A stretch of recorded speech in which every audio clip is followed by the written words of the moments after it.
Mardi 25 décembre, vers 2h30, le défenseur des droits de l'homme, Jamal Kriddesh, a été blessé au niveau du cou lors d'une intervention de la police marocaine contre des manifestants handicapés dans la ville de Glimim, au sud du Maroc.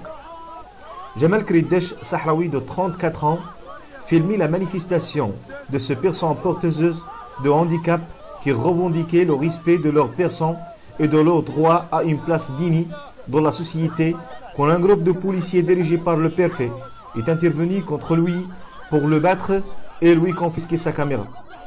La manifestation a été dispersée sans ménagement à l'encontre du droit humain de liberté d'expression et sans considération pour la fragilité physique des manifestants. À la ville de Lyon occupée, mardi 25 décembre, à 21h, les forces marocaines d'occupation ont enlevé le jeune activiste Mohamed Baber, 20 ans, après une manifestation organisée par des Sahraouis dans le quartier El Aouda à Lyon.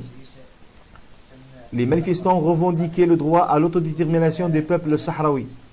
Mohamed Baber est un jeune connu pour son grand courage. La patrouille d'au moins 8 hommes qui l'a arrêté a ensuite conduit le jeune Mohamed Baber à la préfecture de police, quartier Sogjej, où il est retenu depuis 15 heures au moment de l'écriture de ce communiqué, sans qu'il soit possible d'avoir des informations sur son compte. 7 ans après l'enlèvement de leur enfant, les mères du 15 jeunes Sahraouis disparus le 25 décembre 2005 demandent toujours que leurs sorts sont révélés.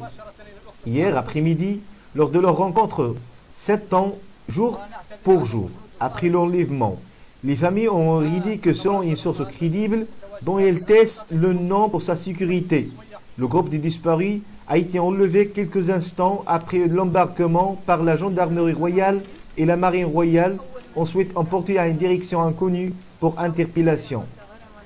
Les familles ont déposé plainte auprès du procureur général du roi à la cour d'appel de Lyon occupée le 22 février 2006, sans avoir à ce jour jamais reçu de réponse.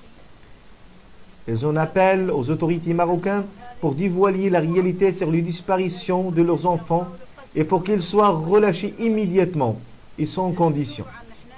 Ce triste anniversaire intervient alors que le 17 décembre 2012, on apprenait que des gens sahraouis partis de Sidi Ifni avaient disparu en mer au large du côté des îles Canaries.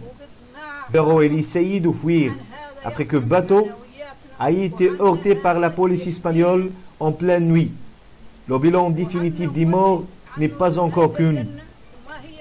De nombreux gens sahraouis des territoires occupés au de la zone du sud du Maroc, mais aussi des jeunes Marocains cherchent à fuir et bien sauvent au prix de leur vie la situation économique catastrophique imposée par le royaume sur les territoires occupés, mais aussi sur sa propre terre, mais aussi le système de répression totalitaire qui est règne.